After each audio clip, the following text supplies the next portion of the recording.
wrong with me?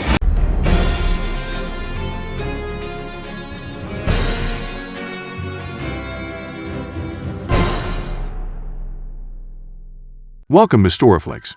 In this video, we will explain Slither. This movie tells the story of an alien organism that threatens to devour all life on Earth. Will people survive the alien invasion? Let's find out in Slither.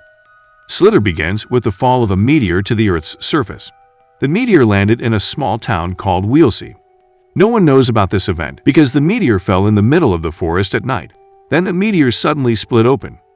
The next day, the townspeople go about their usual activities, including a high school teacher named Starla, who is seen teaching a class.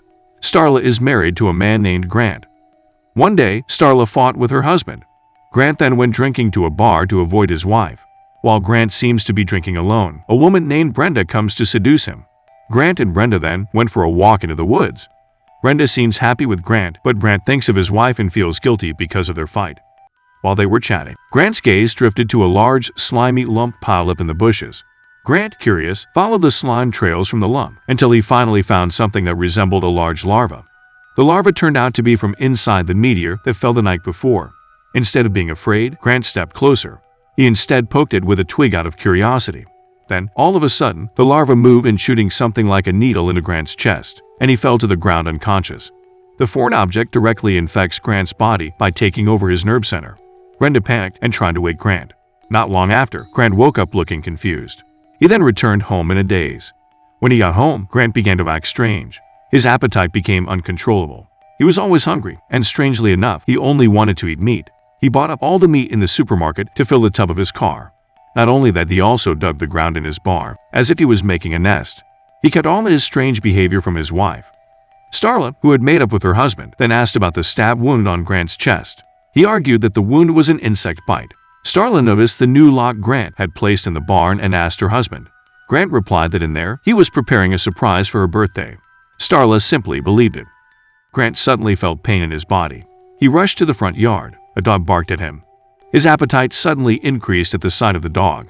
Without thinking, he kidnapped the dog. He began to feel the changes in his body. Red patches appeared on his skin, and what was even more terrifying, tiny tentacles writhing about to get out of the stab wound on his chest. However, the parasitic alien that resides in Grant's body has not completely mastered his consciousness.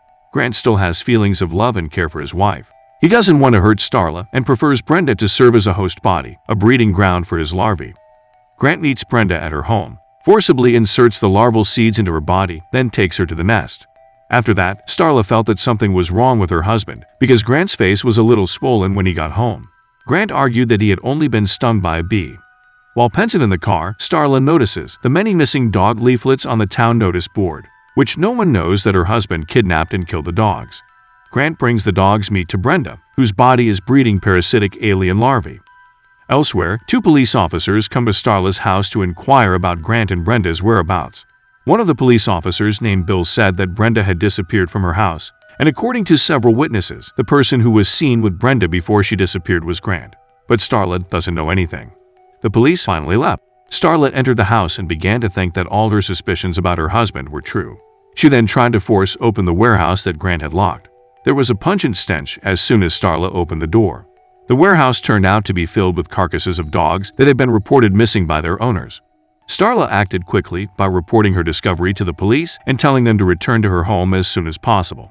Grant, who had just arrived home, caught Starla calling the police by the window. Grant, who's controlled by the parasitic alien, then attacks Starla with his tentacles. The police arrived just in time and shot Grant, but he managed to escape. Starla and the cops then hatch a plan to lure Grant out by baiting a cow in the woods. Their plan worked. Grant appeared, but in a different and hideous figure. The shape of his body is already erratic, a mix of tentacle aliens and humans. But that didn't frighten Starla. She stepped forward toward Grant, hoping that her husband was still in there.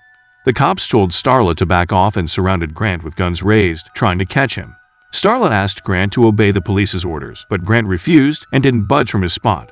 A local man approached Grant from the opposite direction. Grant looks angry. He immediately attacked him with his tentacles, and the man's body was split in two. Starla screamed hysterically, and Grant ran away into the woods. Everyone then chased after Grant and found a wooden hut, from which there was a very strong smell. Once inside, they found a figure far more terrifying than Grant. Upon closer inspection, it turns out that the terrifying figure is Brenda, whose entire body is swollen from being filled with parasitic alien larvae.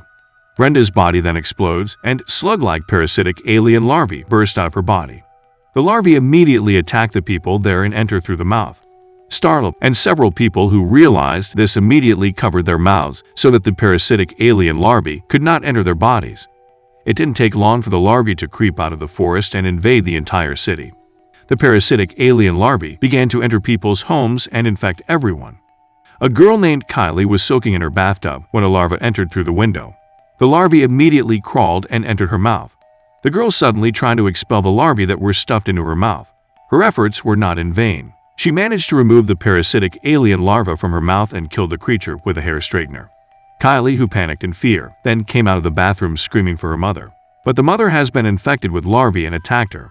Kylie is trying to find her father, but unlucky, her father has been infected. Only Kylie survived. She managed to get out of the house and into the car, but the larvae kept chasing her. She was trapped in the car and couldn't go anywhere. Meanwhile, in the forest, Starla and several survivors are helping their comrades who are attacked by the parasitic alien. However, one by one victims woke up and started acting strangely. The victim's consciousness has been controlled by Grant, whose body has been taken over by a parasitic alien mother. The victims who have been infected with parasitic aliens then attack Starla and the others.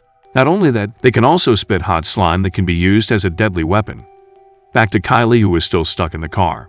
After the parasitic alien larvae disappeared, the whole family surrounded Kylie and forced her to get out of the car. Luckily, a cop named Bill came and saved her. Bill immediately got Kylie into his car and rushed out, avoiding the townspeople who were attacking like zombies. Kylie recounted her experience in the car when the parasitic alien larvae tried to get into her mouth. She had Grant's vision in her mind before this disaster happened. The original form of the parasitic alien was a needle, then took over a person as a host, which in this case was Grant. The host then infects another person and uses their body to breed parasitic alien larvae to take over other life forms later. Everyone shuddered in horror, especially Starla, because the cause of all the terrible things that had happened was her husband.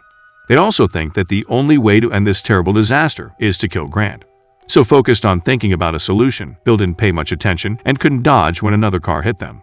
After fainting for a while, a herd of townspeople who have been infected with the parasitic alien has swarmed their car. Bill and Kylie can't do anything when the townspeople take the unconscious Starla away under Grant's influence. Fortunately, Kylie and Bill managed to escape from the crowd and hide in the bushes. An idea popped into Bill's mind. He intended to blow up Grant with a grenade. Elsewhere, Starla wakes up in bed. Her clothes had been changed to a white nightgown. Looking around the room, she realized that the windows in her room had been closed with wooden blocks to prevent her from escaping. Starla then heard Grant calling out to her from outside. She then took a comb with a sharp tip as a weapon to defend herself. Starla went to Grant, who was in the living room. She finally sees Grant's true form after becoming the host of an extraterrestrial parasitic alien. Grant's form was terrifying. His body was covered in slimy tentacles, and many people clung to his body. Grant grabbed Starla with his tentacles and brought her closer to him. Starla, crying in fear, tried to tell Grant not to hurt her. Unexpectedly, the alien monster did not completely control Grant's consciousness. There are still remnants of beautiful memories and feelings of love for Starla. That's why Grant never tried to infect her, because he didn't want to hurt his wife. But of course, Grant is powerless against the invasion of a parasitic alien monster that wants to rule over all forms of life. And Starla wasn't that naive either. She had prepared weapons for a situation like this. She tries to coax Grant and tell sweet lies about love while secretly retrieving her gun hidden under her nightgown. She then stabbed Grant in the face with the sharp end of a comb. That small attack, of course, couldn't kill Grant, but at least she could be free from Grant's grip. At the same time, Bill came with Kylie to Starla's house. Bill was about to throw his grenade, but one of Grant's tentacles attacked him, and the grenade flew out and exploded in the pool. In the ensuing attack, Grant already knocks out Kylie and throws Bill out the window. Outside, the entire town was seen flocking to Grant's house, which had become the nest of their host. When Grant was about to infect Bill with his tentacles, Bill tried to fight back by avoiding it from entering his mouth. In a moment of urgency, he found a leaking gas cylinder. He then stuffed Grant's tentacles into the gas cylinder until the parasitic alien monster's body was filled with flammable gas. Bill then tells Starla to shoot Grant. Even though Grant has become a cruel alien monster, Starla still feels reluctant to kill her husband, but she had no other choice. Starla shoots Grant, and his body explodes to pieces. Grant's death also kills the parasitic alien larvae that colonize the entire town. Unfortunately, all those infected with the larvae did not survive and died in the incident. Bill, Starla, and Kylie walked out of Grant's house. The three of them have survived the parasitic alien attack that has killed the entire population of Wheelsy. The city was ravaged with blood and corpses were strewn on the streets. At the end of the story, a cat is seen sniffing the remnants of Grant's surviving tentacles. The cat is instantly infected, and the film ends.